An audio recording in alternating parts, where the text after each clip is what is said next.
Hi, this is Dr. Stephen with Outclick Magazine. Today we welcome Colton Ford, American singer, to the program. Colton, welcome. How are you? I'm good. How are things with you? And where are you from and where are you at now, Colton? I'm originally from Southern California, Okay. South Orange County. I am now in New York City. Okay. You are a musician. You've got a couple of careers we're going to mention, but you are a musician. And tell us about how you got your start in music and some of your passion. I think my mom would have told you I came out of the womb singing and entertaining. So I've been doing music all my life, and I started acting in high school. Okay. And I've just always had a passion for it. Music especially, that was my first passion that I tapped into. So I played the violin and the guitar and a little piano, and I was singing all over the place. And once I got out of high school, I jumped right into it. Even though I was going to college, I was slowly pulling back on my academics and concentrating on my music and entertainment endeavors, much to the dismay of my family. To pursue singing, you play the piano, you sing. So you've got a new video that's out called Unity. It's Yes. really fun. Some cute boys in there. Tell us about the video and the song. Chandler's going to pull up some info on it. So Chandler is helping us now here at Outclick, and he's in the background helping us with things. So tell us about Unity, Colton.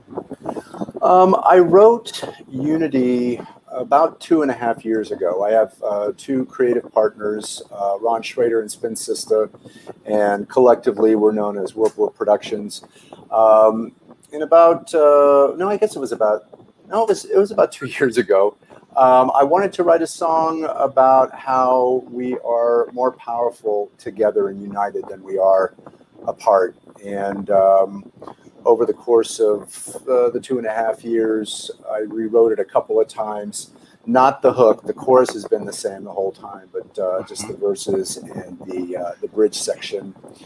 And with the video, I really wanted it to be diverse and inclusive and represent what the narrative of the song was about, which is our medication, our salvation, our solution is our coming together and unite in an effort to, change the shit that needs to be changed, and how powerful we are when we do that. Chandler, you did an interview for us. Chandler's got it on the website. Chandler, if you could pull that back up and we can scroll up. So what's some advice? How can we be better united? How can people make changes daily, either themselves or maybe in those around them? Well, I think we have to begin with accepting that life is nothing but diversity. We look, throughout the universe and there's diversity everywhere, but it all comes from the same place. So I think we have to start with that and really recognize that we're brothers and sisters of the human race. And when we come together and find each other, our individual powers come together and unify in something really substantial and something that can, affect change. And, obviously we're, I think, at a crossroads. It's obvious to me, as a species. And I think we just have to start educating ourselves. We have to get familiar with the things that we're not familiar with. We have to, let people in our lives that maybe, we're not exposed to or we don't understand. And through that interaction, we have a better ability to take it in and feel connected in the process and come together in that connection, and recognize that, we're all entitled to be who we are, and we got to fight for everybody's right to be free and to be seen and to be heard. And until each and every one of us gets that, we're not truly free and we're not truly liberated. Saying your dog agrees. Yes, my dachshund, that 17-year-old, agrees with that too. Yes, in the I background. love dachshund. My ex and I had a dachshund Dachshund mix. Hmm. They're adorable little dogs. I would add to your list, everyone has the right to be happy, which is the ultimate goal, I think, of what you're talking about. Well, yeah, when you're recognized and respected and supported to be who you are, then yeah, you're able to tap into the joy of living and being powerful within your individuality and recognizing that it's all part of the whole. Mm-hmm. Mm-hmm. And you've had some record deals and some great opportunities. Tell us about Frankie Knuckles. Now, for somebody who doesn't know, tell us who Frankie Knuckles is, the godfather of house music, and the album that you worked on with him. Yeah, Frankie is known as the godfather of house music, Grammy Award winning, amazing musical spirit. And he was working on his second album, and he was looking for a male vocalist. And I guess they had been looking for a while and could not find the singer. I just so happened to sign with Michael O'Hara and Denise Rich, two very big songwriters back in the early 90s. And they had signed a producer, Lathan Armour, who was working with Frankie on his second album. And Lathan just asked me to sing two of the songs. He presented it to Frankie and Def Mix, and they loved it. And I got the gig, and Virgin was digging it. I understood until they found out I was a white dude. And remember, this is back in the early 90s. And the music business has a tendency to compartmentalize. And, you know, we as artists have to fight that. And Frankie and Def Mix fought Virgin on this. They flew me out to New York to start recording. The head of A&R flew out to New York to dissuade Frankie. They were battling it out, and Frankie just had me get up to the mic and start singing, and the A&R person got it and greenlit everything and optioned me for my first record. And I think we were about 3 months into it, and everything just came to a screeching halt, and ultimately they wanted a black female voice for the album. And as much as Frankie and Def Mix fought it, obviously it was not going to be something that would be supported. So I was replaced with a diva for that album. And then 4 years later, John Brown, who was the gentleman who originally signed Frankie to Virgin Records, got me another deal with Virgin for their R&B division. And unfortunately, mid-recording of the album, there was an upheaval at the label, and I got shelved in the process. So, and in between those two deals, I had a deal on the table with Third Stone Atlantic, which was where John Brown was, and he was bringing me over there, and they went belly up before everything got done. So that was my 90s, decade-long experience with those two labels. All right. Did you work with Cyndi Lauper? Is that correct? I did. My manager at the time and her manager had been friends and working together for 20 years. They brought me into Cindy's Into the Nightlife video, and I got featured in that. And then Cyndi and her manager, Lisa, invited me to be a part of the True Colors tour. So I performed at about 3 or 4 different venues in that tour in 2008, which was awesome. Super fun. Cyndi is a great gay icon and is loved, and that True Colors, you hear that playing still today. So it must be an amazing experience. It was amazing, and she's awesome.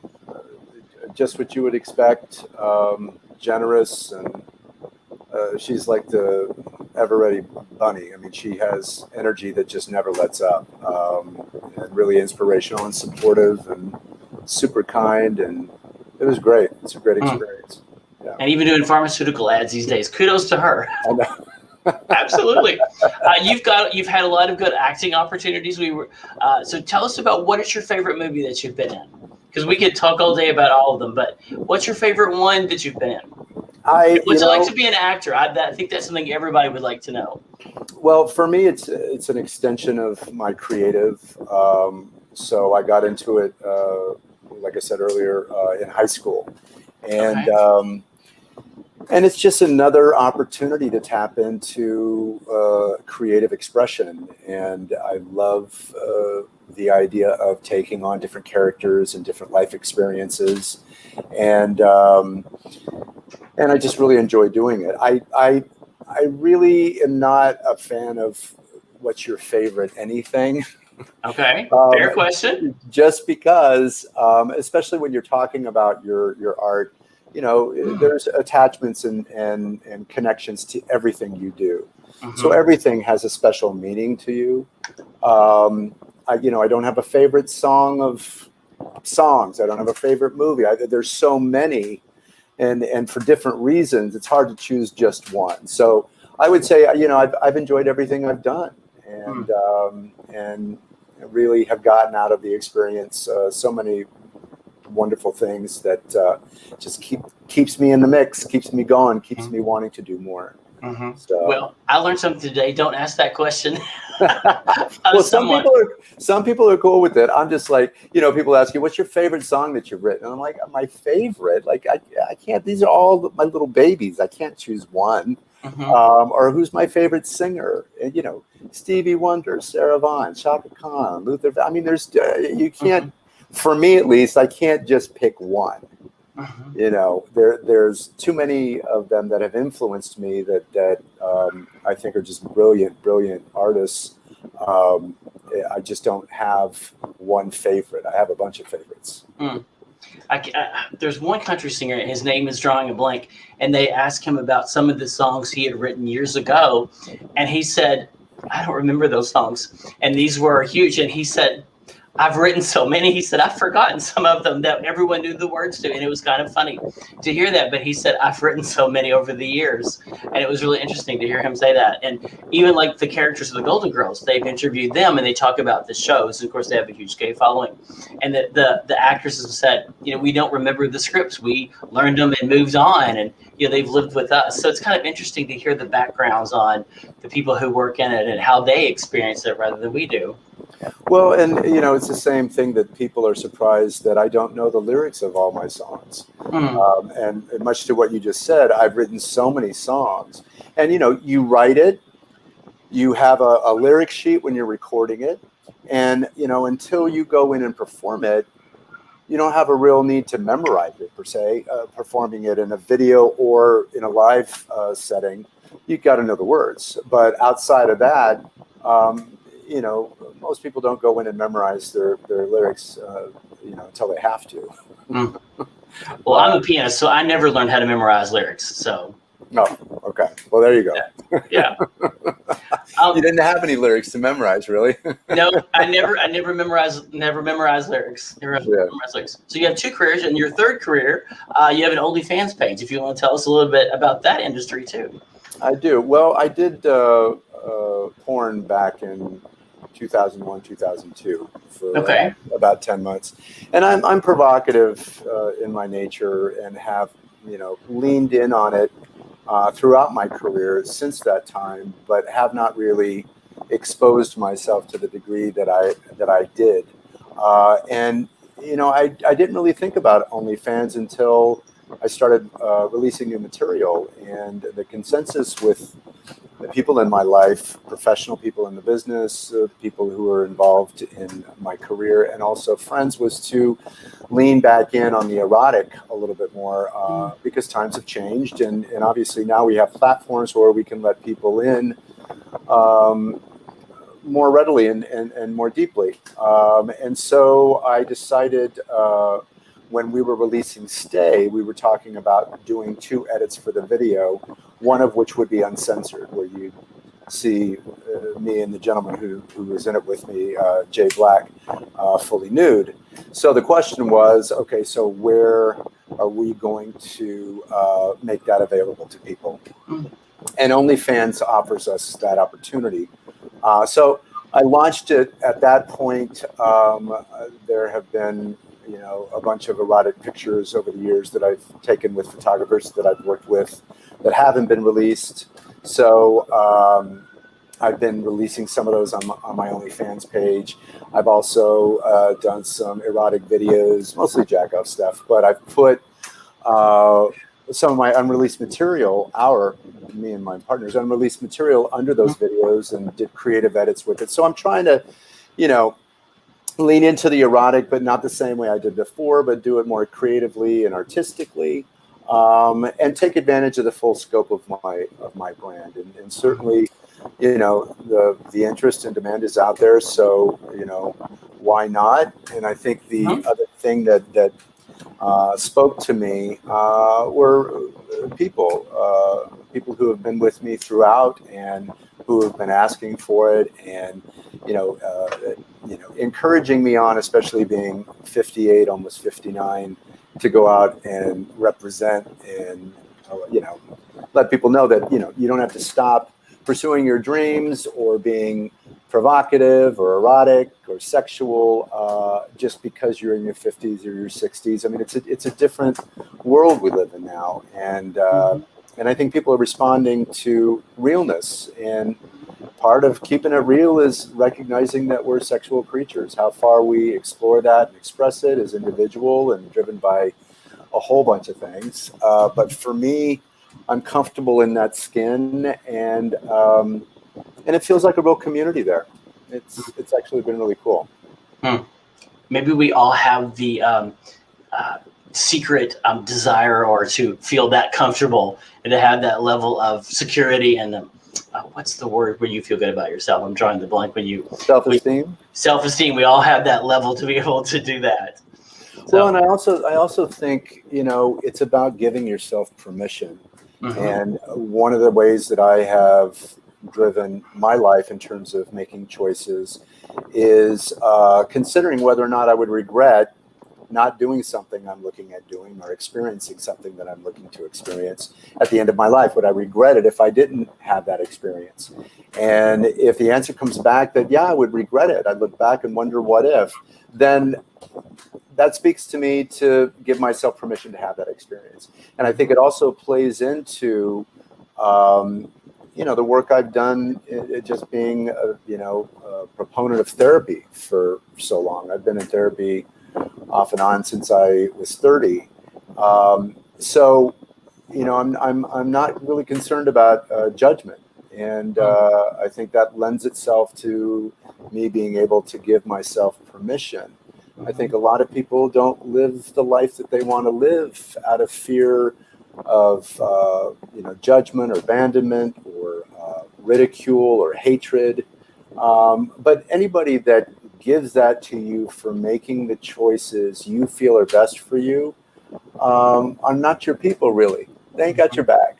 And it's not contingent upon, blood or not blood. I mean, it's really how you're being treated, whether it's family, friends. If you're not being supported and seen and treated with respect and love, then, you have to take a look at that relationship and see whether or not it serves you. And you might need to reposition yourself with that individual and maybe love them from a distance. But I do feel really strongly about giving yourself permission to live the life you want to live. If I hadn't, worked through those things and I wasn't able to do that, then I wouldn't be the person I am today. I wouldn't have had the experiences I've had. I've had some great adventures, and at the end of my life, I want to look back and feel like I did the damn thing. You know what I mean? I don't want to feel like I compromised myself to take care of others. So I think it's a powerful thing, and I think we all want to be naughty. We all want to be porn stars. We all want to be a little crazy and have some sexual adventures. But there's a lot that's put upon that.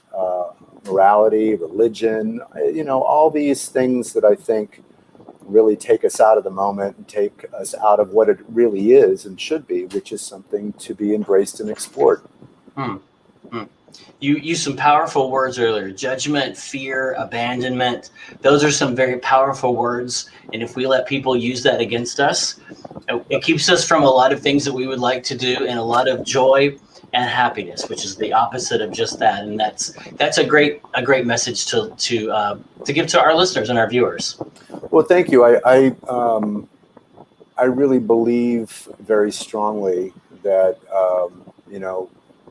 we're here to figure things out and find ourselves in the process. Hopefully, I mean, a lot of people choose not to because of all these things, and fear is a motherfucker. Fear will take you out. And we all have to deal with fear. It pops up even when you do the work. You got to deal with the fear voice that comes in and tries to take things away. It's not a situation where you get to a place and you're like, okay, I'm done. I don't have to do any more work. No, life is a continuum of challenges and obstacles and things that we have to face and address and overcome. So, I feel we've got to be frosty and stay, conscious around all of these things, so that as we're, plotting our way through all of the things that, happen upon us in our journey, along our journey, we're doing it in the moment, and we're doing it with eyes wide open. And I will add to that, caring less and less about what everybody else thinks. I've heard people say that, and it's a natural progression, and it's a wonderful feeling to care less and less about what everybody else thinks. And as a result, you get to do what you want to do, and it's a lot more fun. It's liberating, and I'm very. I don't know if you've read the book, The Four Agreements, but I'm very for agreements about this. So what it says is basically, people who are talking shit about you are revealing more about how they feel about themselves than how they feel about you. And especially when you're talking about online haters, people who don't know you, who are coming for you, that's not about you. You can hate on me. I can be singing a cappella, and people will say, he can't sing. He should go back to sucking cocks. And, well, I've never stopped. Firstly, but secondly, I can sing my ass off. That's always been my thing. So you can't take that shit away from me just by, spewing some bullshit online. So it's liberating. It's powerful. And if you're not able to tap into it, I strongly suggest finding a great therapist and going in there and checking your shit out. We spend a lot of time, on our exterior, going to the gym, buying clothes, makeup, all this kind of good stuff. We should spend equal time, if not more, on what's going on inside, so that, when things change on the exterior, we're solid on the inside, and yeah, it's a liberating thing, and it's a beautiful thing. And I wish that for everybody. And I think, the gay community, LGBTQ community, especially struggles with that, because we're told, that, we're blasphemous, we're against God, we're a mistake, and the fact of the matter is, I'm grateful to be gay. I'm happy to be. I wouldn't want to be straight. I want to be gay. I went to a concert recently, a couple of weeks ago down here, and it was a trans pianist. And she sat down and played and told her story. And at the end, her story was amazing. And at the end, the person who was putting on the show said, God does not discriminate when he gives out talent. And I thought that was such a powerful statement, because she could play like amazing the things that she could play. Well, and that's just it. We're more than just one component. We're more than just one thing. And I'm so happy to be seeing what we're seeing as it relates to the trans community, because we deal and process our homosexuality, as we move through life, and it comes with its challenges, obviously, and hopefully we find our way to that liberation that we're talking about, that self-love. But to be born in a body that you feel is not the right body, and then to take action to be able to realize what you feel is your right body, that's the bravest thing ever. Like, why in our community, in the LGBT community, aren't we 150% behind each and every one of us? This is a struggle. We all understand what we're up against. I can't tell you how many people have come up to me at gigs and have told me, when they saw my documentary Naked Fame and saw my parents, both of whom were very accepting of me, not only in terms of my homosexuality, but also like, hey mom, hey dad, I did porn. They didn't look at me any differently. Do you know what I mean? It's like when I looked into their eyes, they saw me the exact same way. I saw them the exact same way. So I had so many people coming up. I've had so many people coming up, saying how that really moved them because their family kicked them out at 14. It blows my mind how anyone can create life, bring it into this world, and then put conditions on the love they have for that individual. Shame on those parents. You stole the word out of my mouth. We all want unconditional love. But you stole the word I was going to use. Yes. But we don't really understand what unconditional love is. Okay. Or even maybe how to give it. Absolutely. But yeah, and the application of it. That means that you love somebody without condition. And in loving somebody, you're loving that person for the choices that they make for themselves, not the ones that you would make for them. And they might be choices that you don't agree with, but because you love that person unconditionally, you accept it and support it. It's just like being in a relationship and, I want unconditional love. Really? Are you being forthright with that person to your fuck ups? Are you feeling ashamed of something you've done, but you love unconditionally? So you let your lover know so that they have the information and aren't finding out about it through the grapevine so they can still trust you. It's trust. There's another one. Yep. Yeah. It's a lot. I mean, it requires a lot. It requires a complete transparency and a release of this whole thing that we're conditioned to do, which is to not let people all the way in, especially if we do something, wrong or naughty or whatever, make a mistake, but it's that vulnerability that is the shit. I mean, that's, we're human. We make mistakes.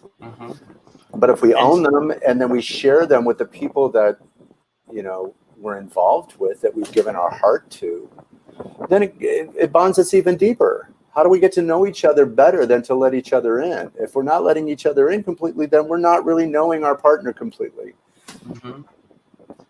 So, but you turn on TV and we're not given the modeling or the tools to know how to do that. We're given the opposite, because that's entertaining. You know what I mean? Yep. And we've all learned. You learned a little lesson too. You got thrown in what we call Facebook jail. Oh yeah. And Instagram jail, I think. Tell us about that. And you're still in limbo, but I've had a few friends show. I think I was in Facebook jail too for a little while. So you're waiting on that. But what? Tell us about that. Well, I mean, Instagram, who was owned by Facebook, obviously changed their rules in November about promoting OnlyFans, right? You can't put the link in the bio and you can't promote it in your posts and all that kind of good stuff. And they're talking about, not putting sexually dynamic or explicit pictures on there and what have you. But that line is so hazy. And when you go on that platform, I mean, I've seen all kinds of stuff, okay? Like Kim Kardashian, you can get away with whatever, right? I did not put OnlyFans in my bio. I didn't mention it on my page. I put up, as I do, I put up a provocative picture, and it was me from the side on my knees and leaning, and I had a long sleeve shirt on. I didn't have any drawers on. You could see side of my butt and thigh. No ass crack, no nothing. Somebody must have reported it, and they put me. They disabled my account because they said I violated their terms. Of course, they said you can submit an appeal, a request for an appeal, which I've done. Which I don't think they read. I know they don't. I don't think they read them. I've done it 50 million times, and I'm like, I don't think I violated anything. And certainly, this is the first time I've been flagged. I would like the opportunity to do it again. I'll take off whatever images you want. I mean, whatever. No response whatsoever. The real screwed up thing for me, because I had just started that Instagram page maybe a year and a half ago, was that because it's linked to my Facebook, they disabled my Facebook page, which has 140 some odd thousand people on it. So when I go to Facebook to try and say, hey, and I didn't put this picture on Facebook, and I've never been flagged on Facebook. I'm trying to get to Facebook to at least get my Facebook page back, but I can't log into Facebook because when I do, it says you're disabled on Instagram, and so you're disabled here. You got to go to Instagram to resolve the issue. So it's like this.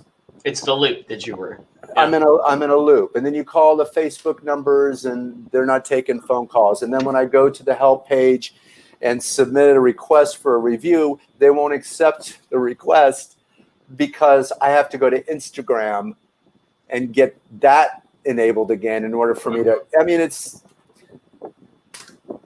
stupid. It's ridiculous. At some point, you may get kicked out of the loop, but you don't know. You don't know. No, you don't know. Yeah, and they don't really. I mean, I remember in one request, I said, hey, you know, I've got, you know, X number of people that I'm speaking to, and I've grown this over the years, and it's really important to me, you know, being that this is my first offense. You know, they don't care about any of that stuff. No. So just beware. I mean, I know so many people that have had the same experience, and they really don't give a shit. They don't give a shit. They've got millions of users. We're gonna put up your social media of what we have so people can follow it of what you've got, because we're gonna put that up. Chandler, if you can put that up there for them. Thankfully, there's still Twitter and all of that, and YouTube. So my last question I always ask people: is there anything I didn't ask that you wanted to cover or wanted to share? It's been fun getting to know you and getting to talk to you like this. Well, thank you, Stephen. I appreciate you having me on your show, and I appreciate the article and just the support. It's really great. I think we covered pretty much everything. Yeah. Is there anything you want to ask me? Do you well? And the other question we always ask is, what's the next project you have coming, if you're allowed to say, or anything exciting we should be looking forward to? Yeah, well, right now we're working Unity, and I am in the process of working with my booking agent in laying out a promotional tour. Okay. So that's the focus right now. Sounds like a Fort Lauderdale stop, maybe. Hey, it should be on there. Fort Lauderdale. Well, it's on the list. Okay. It's on the list. Let's get you down here. Sounds like maybe the Eagle. And that's one of the clubs on the list, because I've gigged at all the Eagles, and certainly that's a spot. That's a spot for me for sure. Yep, they're one of our best clients. I just happened to wear it today, but yes. Yeah, I'm really, really glad that we're now able to start getting back into going out to places like the Eagle and having some live interaction. It's so nice to be able to see. I did a gig at Rebar for Gay Pride, and it was so nice to see people and see their faces, for fuck's sake. It's like, oh yeah, you got a mouth and a nose. That's hot. Yep. It's nice to be out. Yeah. And then I have me and my creative partners. We have about 35 songs in our catalog. So we've got about 12 that we're considering for the next record. So that's one of the things that you are able to tap into when you go to my OnlyFans page. So, you know, all the little jack-off videos I've done, I've put the 12 songs that we're considering for the record. And people are chiming in as to which ones they think should be on there and which ones they think shouldn't be. But I have to say, everyone thinks everything should be on the regular. So I'll give it that. Well, you definitely have yeah, a diverse portfolio. I do. Yeah. I'm a modern man. There you go. There you go. Well, we have enjoyed catching up with you and talking to you, and we'll probably see you at the Eagle or the Ramrod or whatever's your fancy when you come down to Fort Lauderdale sometime. We'll have to grab a drink. I would love that, Stephen. Definitely, All right. definitely. Thank you again. All right. Thank you. Okay. It's been a lot of fun. If Chandler, if you want to put up our website, which is outclick.com, OUTCLIQUE, weirdspelling.com. And if you want to jump on our email list, you can text Chandler if you want to pull that one up, 228-28-OCQ, and you can get on our email list. Well, Colton, we look forward to seeing you down here or where you go next or another interview. And what's coming up, thankfully, for 2021 and all the horrible stuff of 2020 is over. So knock on something. It's going to be with this fucking Delta variant. It's like, it's going to be a great year. Yeah, yeah. We're thinking positive. Yep. All right, everyone. Stay safe and have a great 2021. Thanks. See ya. Thanks.